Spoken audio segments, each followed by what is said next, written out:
नमस्कार दोस्तों, जय हिंद, वंदे मातरम। स्वागत है आपको अपने टीटी फैमिली शिक्षकों के परिवार जायसवाल कोचिंग सेंटर पर, पावर्ड बाय शिक्षा ही प्रकाश है। साथियों, आज की क्लास में बात करेंगे संस्कृत पेपर के। संस्कृत का सॉल्व पेपर रहेंगे, जिसमें आपके ये 30 प्रश्न रहेंगे सॉल्व पेपर। ये 30 महत्वपूर्ण वो सभी आपके संभावित प्रश्न रहेंगे चयन परीक्षा के लिए, क्योंकि ये पेपर आपके एग्जाम में आए हुए हैं। तो समझिएगा किस प्रकार के संस्कृत के पेपर को हमें हल करना है, पेडागोजी कैसे सॉल्व करना है, और इसके साथ साथ ग्रामर पोर्शन को, अपठित गद्यांश पद्यांश को देखकर हमें कैसे हल करना। क्या आप सभी लोग तैयार हैं? चलिए देख लेते हैं। यहाँ पे एक गद्यांश दिया गया है। गद्यांश में लिखा गया है काव्यम दृश्य श्रव्य भेदेन द्विविधमस्ति। मतलब काव्य दो प्रकार का होता है, दृश्य और श्रव्य होता है। फिर कह रहा है दर्शन सुखात्मकम काव्यम दृश्य काव्य मिति कथ्यते। अर्थात यहाँ पे कह रहा है कि जो काव्य देखने में आनंददायक हो उसे दृश्य काव्य कहते हैं। तत्तु नाट्य प्रधानम भवति। हालांकि यह नाटकीय होता है। भारतीय दृश्य काव्यानाम प्रागुपैः वेदेषु दृश्यते। यानी भारतीय दृश्य काव्य का अग्रदूत वेदों में मिलता है। तो इस प्रकार से आपका अपृत गद्यांश दिया गया है। अब आइए इस गद्यांश से रिलेटेड अब प्रश्न को हल करते हैं। यहाँ पे देखिएगा हमारा प्रश्न क्या पूछा गया है। यहाँ पे दो साथियों प्रश्न पूछा गया है कि काव्यम कति विधिमस्त। तो अभी हमने पढ़ा, पहले ही लाइन पे लिखा गया है कि काव्य दो प्रकार का होता है। एक श्रवण होता है। कौन कौन से होते हैं हमने क्या बताया आपके? काव्य दो प्रकार का होता है। एक कौन सा होता है? एक दृश्य में आ जाता है, और दूसरा आपका कौन सा आ जाता है? दूसरा आपका श्रवण में आ जाता है। किस में आ जाएगा? दूसरा किस में आएगा? श्रवण में। ठीक है ना। चलिए, तो दृश्य श्रवण श्रवण काव्य कितने प्रकार के? दो प्रकार के होते हैं। द्विविधम हो जाएगा। ठीक है, तो ये तो आपने इसका आंसर जान लिया। इसके बाद बढ़ते हैं दूसरे प्रश्न पर। दूसरा प्रश्न यहाँ पे क्या कह रहा है कि नाट वेदस्य उपज्ञाता का भवति। ने यहाँ पे दिया गया है कि नाट वेद में उपज्ञाता कौन होता है। यहाँ पे कह रहा है नाट वेदों में उपज्ञाता कौन होता है। तो जब इस गद्यांश को हम आपको देखेंगे तब हमें समझ में आएगा इसका उपज्ञाता कौन होता है।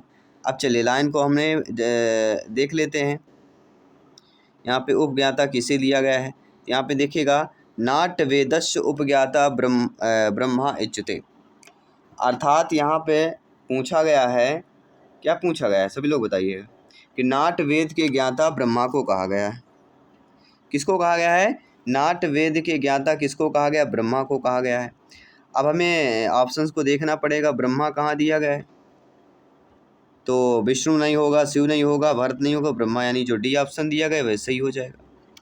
ठीक है, तो आपके गद्यांश पर ही उत्तर दिया गया है। कहीं घबराने की, कहीं जाने की, कहीं आवश्यकता नहीं है ज़्यादा आपको। इसके बाद साथियों अगला प्रश्न है गीतम कस्मात वेदात स्वीकृतम। अगला प्रश्न बहुत ही अच्छा प्रश्न है। यहाँ पे प्रश्न पूछा गया है, क्या प्रश्न है? गीतम कस्मात, गीता किस वेद से लिया गया है? गीता किस वेद से लिया गया है? ऋग्वेद, यजुर्वेद, सामवेद, अथर्ववेद। तो गीता किस वेद से लिया गया है? अब इस गद्यांश में दिया गया होगा, क्या दिया गया देखिए। दर्शन सुखात्मम काव्यम दृश्य काव्यमिति कथ्यते। दिया गया कि नहीं दिया गया? ठीक है ना। और ये अभिनय प्रधानम भवति दृश्य काव्यम। ये तो आपको ऑलरेडी वैसे भी पता होना चाहिए। गीता किस वेद से लिया गया है? चलिए सभी लोग बताइएगा, अच्छे तरीके से कमेंट कीजिएगा, फीडबैक कीजिएगा। गीता किस वेद से लिया गया है? देखिए, जब भी गीता की बात करें, भगवत गीता की अगर बात करते हैं, वेदों से नहीं लिया गया वैसे, क्योंकि महाभारत के भीष्म का पर्व का एक हिस्सा आता है, जो एक प्रसिद्ध हिंदू महाकाव्य है। इसे महर्षि वेद व्यास ने लिखा था। लेकिन अगर बात करते हैं इस गद्यांश के अकॉर्डिंग, सामवेद हो जाएगा। ठीक है, हिंदू परंपराओं के अकॉर्डिंग यहाँ पे सामवेद हो जाएगा। चलिए बात करते हैं अगले प्रश्न की। अगला प्रश्न पूछा जाए दृश्य काव्यम अपरम नाम की। दृश्य काव्य का अपर नाम पूछा गया है, सभी लोग बताइएगा। दृश्य काव्य का अपर नाम है। अपर नाम मतलब होता है एक और नाम। जैसे हमारे घर में दो नाम होते हैं ना, स्कूल और डॉक्यूमेंट्स में अलग होता है, और घर का जो मोहल्ले का गांव वाले जो बोलते हैं आपके, ठीक है, लोकल जो नाम होता है उसे अपर नाम कह देंगे।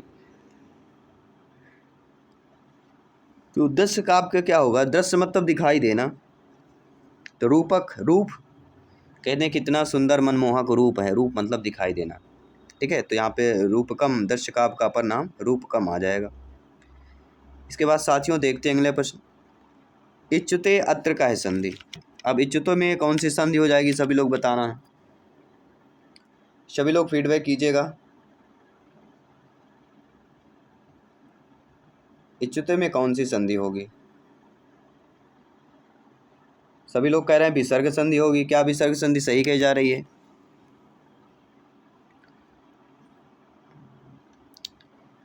सभी लोग बताइएगा।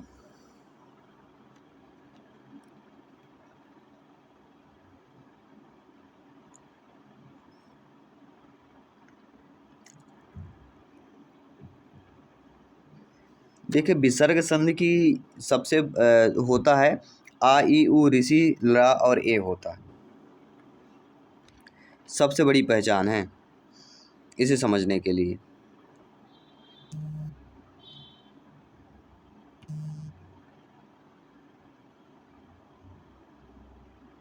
यहाँ पे कौन सा होगा, सभी लोग बताइएगा। यहाँ पे आपकी कौन सी संधि आ रही है?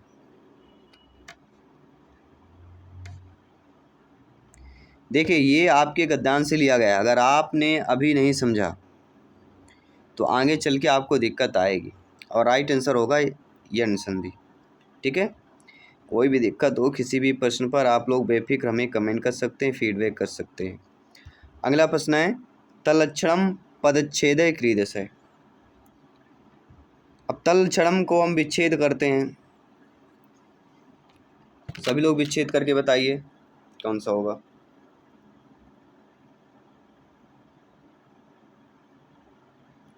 देखिए जब भी हम ऐसे प्रश्नों की बात करते हैं जहाँ पे विच्छेद की बात है, खास तौर पे संस्कृत में, क्योंकि संस्कृत में क्या होता है, हिंदी होता तो हम समझ जाते हैं, लेकिन संस्कृत में थोड़ा सा आपको प्रॉब्लम आती है जहाँ तक मुझे पता है, ठीक है। तो यहाँ पे ये ज़्यादातर कई एग्जाम में आया हुआ है, संस्कृत प्रख्याता में भी पूछा गया है। तो यहाँ पे तत् धन लक्षणम आ जाएगा, क्या हो जाएगा, तत् धन लक्षणम आ जाएगा, और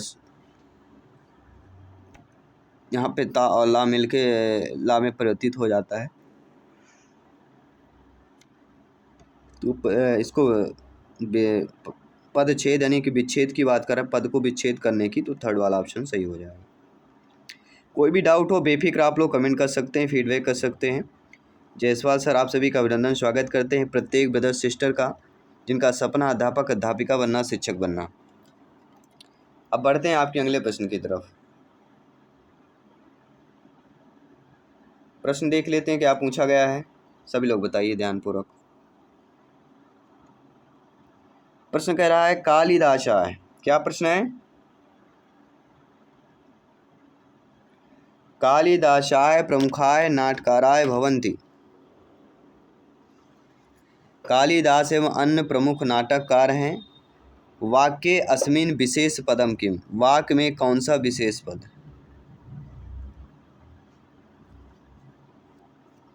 देखिए कालिदासाय प्रमुखाय नाटककार भवन्ति मतलब कालिदास और अन्य प्रमुख नाटककार हैं, तो यहाँ पे जो विशेष हो जाएगा प्रमुख, क्या हो जाएगा, प्रमुख, यहाँ पे क्या हो जाएगा, विशेष पद हो जाएगा,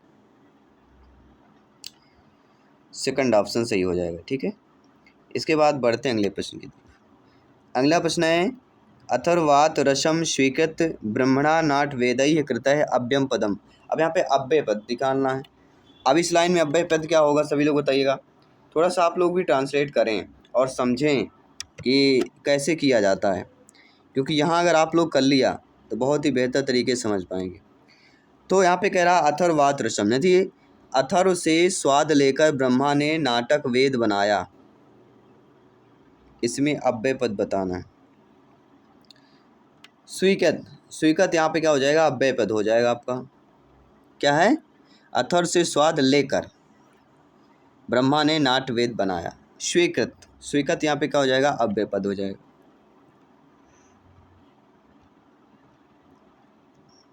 अब पद्यांश दिया गया है। अब इस पद्यांश को देखिएगा। पद्यांश को अगर आपने अर्थ निकाल लिया तो फिर आपके सारे उत्तर सही हो जाएंगे, सारे। जी हाँ, चलिए देखते हैं क्या पद्यांश दिया गया है। आपकी स्क्रीन पर है। विचित्रे खलु संसारे नास्ति किंचित निरर्थकम। इस अजीब दुनिया में कुछ भी निरर्थक नहीं है। अश्वस्वेद धावने बीरई भारस वहने खरै। यदि घोड़ा दौड़ने में बहादुर है तो गधा बोझ उठाने में बहादुर है। अब इससे रिलेटेड हम प्रश्न करेंगे। कह रहा है यहाँ पे, कह धावने बीरय अस्ति। दौड़ने में कौन वीर है? तो अश्व हो जाएगा, घोड़ा। ठीक है। इसके बाद अगला प्रश्न क्या कह रहा है यहाँ पे? अगला प्रश्न कह रहा है, आपकी स्क्रीन पर है, कि कह भारस रहने वहने बीर है अस्ति। तो यहाँ पे कह रहा है बोझ उठाने में कौन बहादुर है? वीर मतलब बहादुर होना। भारस यानी बोझ। कह मतलब कौन, भार उठाने में वीर कौन है? तो मैंने क्या बताया था? गधा। गधा को संस्कृत में खरह बोलते हैं। ठीक है ना। चलिए इसके बाद अगला जो देख लेते हैं। अगला कह रहा है, किंचित कुत्र निरर्थक नस्ति।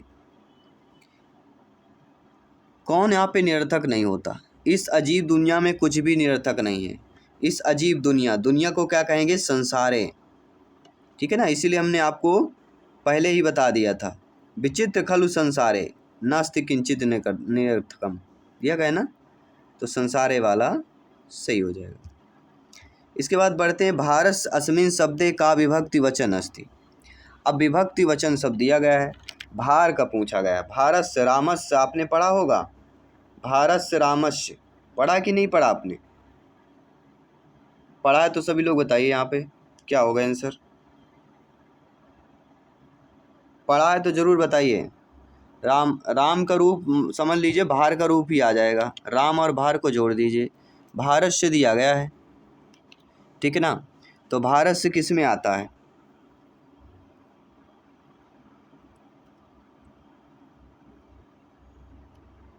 सभी लोग बताइएगा।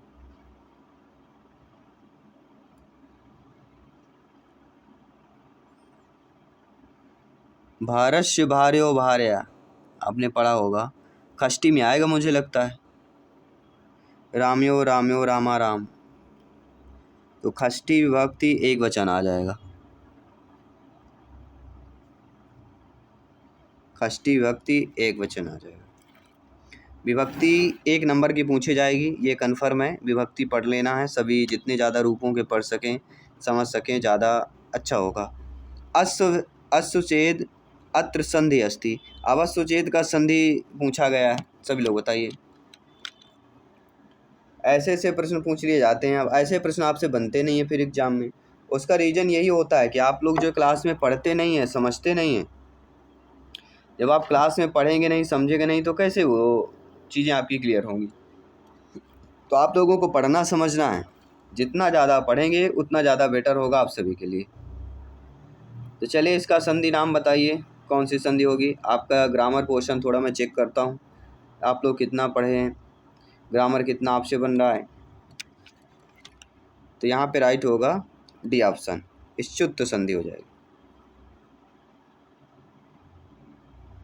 ठीक है। चलिए बढ़ते हैं। अगर अटपटा शब्द हो तो अटपटा ऑप्शन भी आपको देखना है। विचित्रे इत्यस्य विशेष पदम अस्ति। विचित्र का विशेष पद, तो विचित्र का विशेष क्या होगा? संसारे हो जाएगा।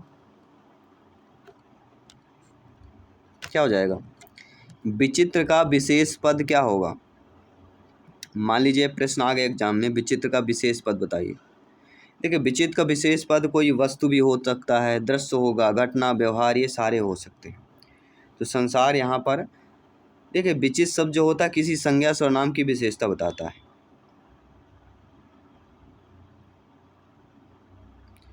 और ये विशेषण हो जाएगा। जो संज्ञा सर्वनाम की विशेषता बताए उसको क्या बोलते हैं? विशेषण बोलते हैं। विशेषण किसको बोलते हैं? जो संज्ञा सर्वनाम की विशेषता बताए उसको हम विशेषण की कैटेगरी पर रख देते हैं। और जिस संज्ञा सर्वनाम की विशेषता बताई जा रही है वह विशेष होता है। जैसे मान लीजिए विचित्र दृश्य दिया गया है, तो दृश्य क्या होगा? विशेष हो जाएगा, अब विचित्र विशेषण हो जाएगा। तो विचित्र इत्यस्य विशेष पदम है संसारे।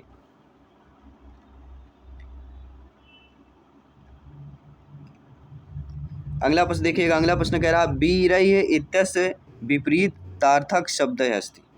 वीर का विपरीत क्या होगा भाई? वीर यानी बहादुर, कायर यानी क्या होगा? बहादुर जो डट के सामना करे, कायर वही है जो पीछे हट जाए,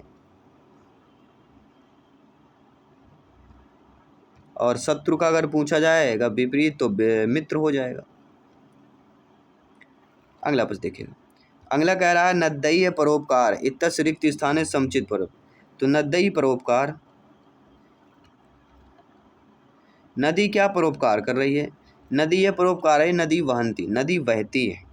नदी परोपकाराय वहंती। नदी तो कोई फल नहीं देती है, ना दुहंती, ना ही वर्षा करती है। नदी क्या बहती है? ये क्या परोपकार कर रही है? बह रही है। पानी बह रहा है तो पानी से कई सारी चीज़ें होती हैं। पानी से खेती के लिए, मनुष्यों के लिए, पशुओं के लिए, सभी के लिए इम्पोर्टेंट है। अयम विद्यालय इत्रिक्त स्थाने समुचित पदम की। अयम, तो अयम मतलब क्या होगा? माँ, मया, मम, अहम, कौन सा होगा? अब रूप की बात है, वचन की बात है। अगर रूप वचन आपसे आता होगा तो इसका आपको ट्रांसलेट आप सभी लोग कर लेंगे, ठीक है ना। चलिए सभी लोग बताइएगा।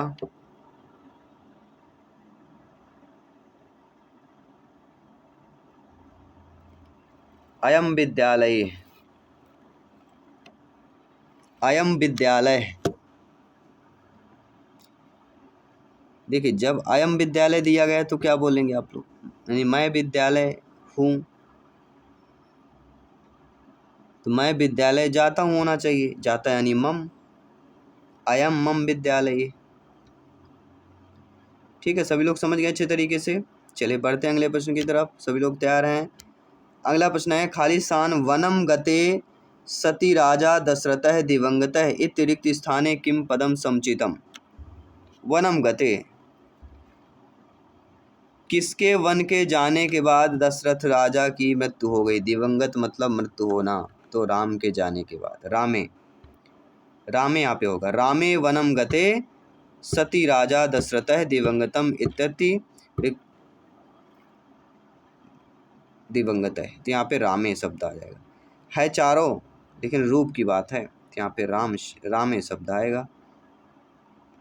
कोई डाउट हो बिल्कुल पूछ सकते हैं। अहम नाटकम दस्यते शुद्ध रूपम। अहम नाटके दस्यते नहीं होगा, क्या हो जाएगा? मया नाटकम दस्यते। क्या होगा यहाँ पे? मया। कोई डाउट है? कोई भी डाउट हो आप लोग पूछ सकते हैं। नो डाउट, नो डाउट तो बिल्कुल बढ़ते हैं। मैं नाटक देखता हूँ, मया, मया हो जाएगा। तम युवाम यूयम, ठीक है। रूप देखे बहुत ही इंपॉर्टेंट है संस्कृत में। रूप बननेंगे 2-3 नंबर आपके ऑलरेडी बन जाएंगे। छात्राय शिक्षकाय अभिनंदति शुद्धम करोति। छात्र जो है, शिक्षक जो है, अगर शुद्ध करने की बात कर रहे हैं, यानी इस शब्द को हमें शुद्ध करना है। क्या शब्द दिया गया है? छात्राय शिक्षका अभिनंदति। अगर इसको हम शुद्ध करना हो तो कैसे? छात्र शिक्षकों को नमस्कार करते हैं, तो यहाँ पे क्या होगा? छात्राय शिक्षकाम अभिनंदति। शिक्षिका भर नहीं होगा, यहाँ पे शिक्षकाम हो जाएगा। शिक्षकाम मतलब शिक्षकों को, शिक्षिका भर यानी फिर शिक्षिका भर आ जाएगी। शिक्षिकाम यहाँ पे होगा।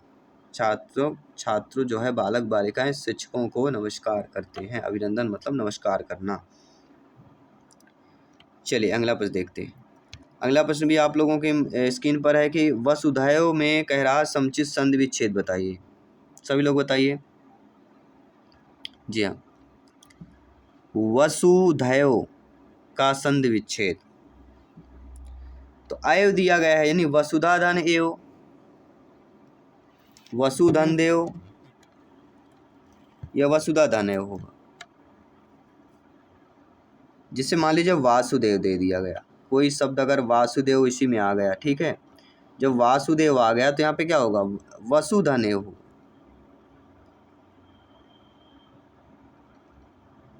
वसुधन देव, यहाँ पे स्वर संधि हो जाएगा, तो वसुधैव का वसुधा धन हो जाएगा। यहाँ पे आ ए मिल के अय में परिवर्तित हो जाते हैं। कौन सी संधि होगी? सभी लोग बताइएगा, सभी लोग बताइए, सभी लोग फीडबैक कीजिएगा। अगला प्रश्न है निरस्रा लप इति मिलने से कौन सा रूप बनेगा? तो निशा लप मिलने से निःसृत बन जाएगा, निःसृत। सेकंड ऑप्शन सही हो जाएगा। इसके साथ ही साथियों बढ़ते हैं अगले प्रश्न की तरफ। शिक्षक की दशा भवेत, शिक्षक को किस रूप में हम देखते हैं? स्वार्थिक रूप में, कर्मकार के, राजनीतिक, ज्ञानवान। तो कहीं ना कहीं ये तीनों नकारेंगे, आप शिक्षक को ज्ञानवान के रूप में देखेंगे, तो ज्ञानवान इज द राइट आंसर हो जाएगा। बहुत ही सिंपल पेडागॉजी पूछी गई थी। श्रव्यदस्य साधन, तो श्रव्यदस्य साधन कौन सा नहीं होगा ये बताना है, सभी लोग बताइएगा। इनमें से कौन सा जो है श्रव्यदस्य मतलब सुनाई भी देना, दिखाई भी देना, इन दोनों चीज़ों में ये बताना है। जो सुनाई भी दे, दिखाई दे, इनमें से कौन सा नहीं होगा ये बताना है। नेगेटिव पूछा गया है, ठीक है ना। चलिए सभी लोग बताइएगा इनमें से ऐसा कौन सा है जो आपका दिखाई।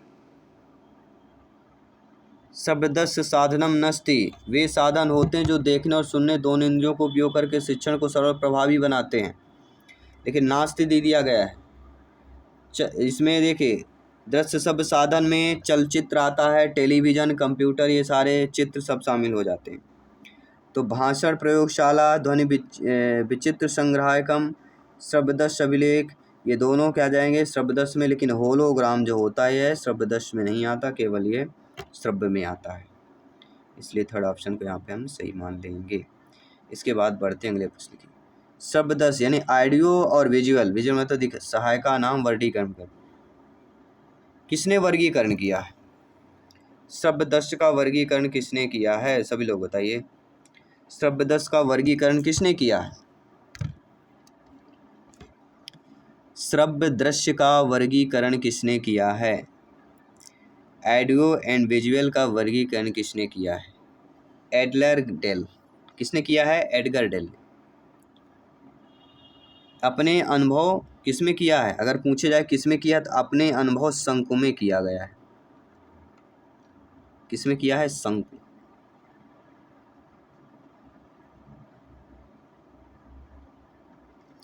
कोई भी डाउट हो बेफिक्र कमेंट कर सकते हैं। जयसवाल सर आप सभी का अभिनंदन स्वागत करते हैं। शिक्षकस्य सहायम औपचारिकताय भाषा का अधिगम्यते, शिक्षक सहाय जो औपचारिक, देखिए औपचारिक दे दिया गया, तो औपचारिक तो प्रथम भाषा तो हो नहीं सकती है औपचारिक रूप में, ना ही मातृभाषा ना ही गृह भाषा। तो औपचारिक रूप में कोई चीज़ दी जाती द्वितीय भाषा हो जाएगी। यहाँ पे कौन सी भाषा हो जाएगी? यहाँ पे द्वितीय भाषा हो जाएगी। कोई डाउट हो किसी भी प्रश्न पर बिल्कुल आप लोग कमेंट कर सकते हैं, फीडबैक कर सकते हैं। किसी भी प्रश्न पर अगर आपको डाउट लग रहा है, जी हाँ बिल्कुल आप लोग कमेंट कर सकते हैं।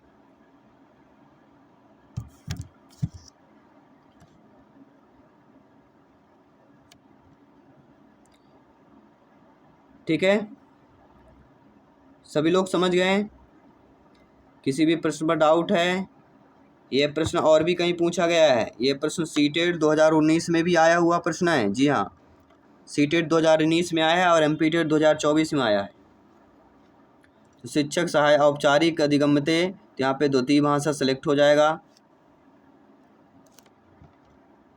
इसके बाद बढ़ते हैं अगले प्रश्न की तरफ। कोई डाउट हो बिल्कुल कमेंट कर सकते हैं, फीडबैक कर सकते हैं। पाठचर्या 2005 एनसीएफ से प्रश्न है। नेशनल करिकुलम 2000 जो 5 है। इत्यस्य मार्ग निर्देशक तत्वेषु अधोलिखितेषु कस्य समावेशनम नस्ति, नेगेटिव बताना है कौन सा समावेशन नहीं किया गया है। तो आपको ये पता होना चाहिए क्या क्या समावेशन किया गया है, क्या क्या नहीं किया गया है, ये आपसे बनना चाहिए। एनसीएफ पढ़ना चाहिए, और एनसीएफ का मैंने A to Z आप सभी लोगों को बताया हुआ है। ऐसा नहीं कि मैंने बताया ना हो, सभी को बताया है। कह रहा है ज्ञानस्य विद्यालयाद वही जीवनेन सह संबंध स्थापना, ज्ञान को स्कूल के बाहरी जीवन से जोड़ना, तो ये आपने पढ़ा होगा, सही हो जाएगा। कंठस्थीकरण पद्धति अधिगमस्य पृथक्करण, सरल स्मरण विधि से अर्जन का पृथक्करण। कंठस्थीकरण से मतलब है स्मरण विधि, स्मरण विधि से अर्जन का पृथक्करण, बिल्कुल सही बात है। पाठ्यक्रम पाठ्यपुस्तक केंद्रित साथ, पाठ्यक्रम पाठ्य पुस्तक केंद्रित होना चाहिए, तो पाठ्यक्रम बालक केंद्रित होना चाहिए, ना कि पाठ्य पुस्तक, ये नहीं कहा गया, बाल केंद्रित होना चाहिए। परीक्षा नाम तन्यता स्थापनम, तथा कक्षा जीवने तासाम समाकलनम। परीक्षाओं में तनाव को स्थापित करना और उन्हें कक्षा जीवन को एकीकृत करना। ये बिल्कुल सही बात। तो यहाँ पे कह रहा है कौन सा समावेशन नहीं होगा, तो यह समावेशन एनसीईएफ में नहीं किया गया है कि पाठ्यक्रम कैसा हो, पाठ्य पुस्तक केंद्रित होना चाहिए, पाठ्यक्रम बालक केंद्रित होना चाहिए, शिक्षार्थी केंद्रित होना चाहिए। ठीक है ना। चलिए 2-3 प्रश्न और बचे हुए हैं, कंप्लीट करते हैं, इस पेपर को कंप्लीट करते हैं। चलिए साथियों देखते हैं अगले प्रश्न की बात करेंगे। छात्राणाम लेखन कौशलस्य आकलनार्थम शिक्षकाय प्रमुखताय अवधानम द्यात्। मतलब यहाँ पे प्रश्न पूछा गया है छात्रों के लेखन कौशल के आकलन में शिक्षिका अध्यापक अध्यापिका प्रमुख रूप से क्या अवधान यहाँ पे होगा, सभी लोग बताइएगा।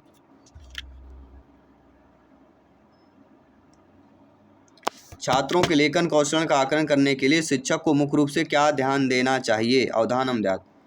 अवधानम मतलब ध्यान देना, मुख्य रूप से क्या ध्यान देना चाहिए।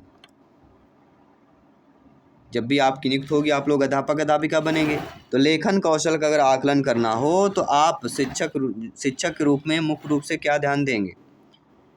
क्या आप शुद्ध उच्चारण में ध्यान देंगे, व्याकरण दृष्टवा शुद्ध वाक्य रचना, या व्याकरण की दृष्टि से शुद्ध वाक्य रचना पे ध्यान देंगे, विचाराणाम अभिव्यक्तौ विचारों की अभिव्यक्ति देखेंगे, या अलंकारिक भाषा प्रयोग, किस पर ध्यान देंगे, सभी लोग बताइए।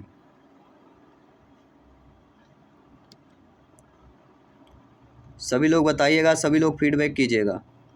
हर एक क्वेश्चन साथियों इम्पोर्टेंट है यहाँ पे, और आप सभी लोग जानते हैं कि विचारों की स्पष्टता, संगठनात्मक कौशल, व्याकरण वर्तनी और रचनात्मक पर ध्यान देना चाहिए।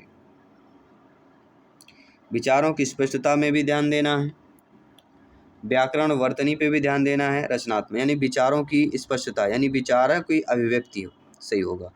स्पष्ट मतलब अभिव्यक्ति, थर्ड वाला ऑप्शन सही हो जाएगा। अगला जो प्रश्न कह रहा है कि व्याकरण बोधनम शातुम उपाय है। यहाँ पे प्रश्न पूछा गया है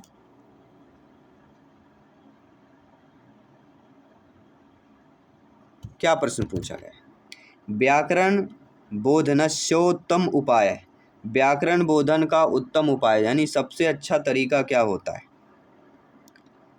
सविवेकम व्याकरणंस अभ्यासई उपयोगई, विवेकपूर्ण व्याकरण खंड अभ्यास का उपयोग, अलंकार बोधने केंद्रीकरणम यानी कि अलंकार को समझने पर ध्यान केंद्रित करना, व्याकरण कार्यकारम एकीकृत उपाय गई, व्याकरण के कार्यों का एकीकृत उपयोग, बिल्कुल सही बात।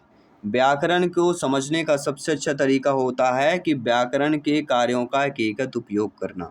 थर्ड वाला ऑप्शन जो दिया गया है वो यहाँ पे सही हो जाएगा। इसके बाद ये तीसरा प्रश्न है अंतर्व्यक्तित्व प्रज्ञा विकासार्थम अतीव महत्वपूर्णम अस्ति।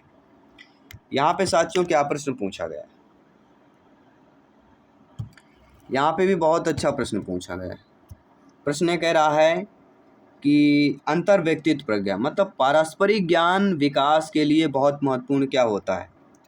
काव्य शास्त्र पठनम या कविता के शास्त्र को पढ़ रहे हैं, अन्य भाषासु लिखित साहित्य पठनम, अन्य भाषाओं में लिखित साहित्य पढ़ना, या परस्पर विचार विमर्श। देखिए पारस्परिक ज्ञान अंतर्व्यक्तित्व प्रज्ञा वो जो होती है सबसे एक दूसरे के विचारों की करना यानी कि परस्पर विचार विमर्श, जो थर्ड वाला ऑप्शन दिया गया है अकॉर्डिंग टू क्वेश्चन यहाँ पे सही हो जाएगा। तो ये रहे हमारे 30 प्रश्न आपका। आई होप सभी लोग अच्छे तरीके से समझ गए होंगे, अच्छे तरीके से आपने समझा, इस पेपर को समझा, सॉल्व किया, और इसी तरह सॉल्व करते रहिए, तैयारी जारी रखिए। वो दिन दूर नहीं है जब आपका सिलेक्शन होगा, संस्कृत भाषा में आपके 30 में 30 नंबर आएंगे या 28+ अवश्य आएंगे। ठीक है, तो चलिए मिलते हैं अगले पेपर पे, अगली क्लास पे। सभी मित्रों को जय हिंद, वंदे मातरम, धन्यवाद शिविका।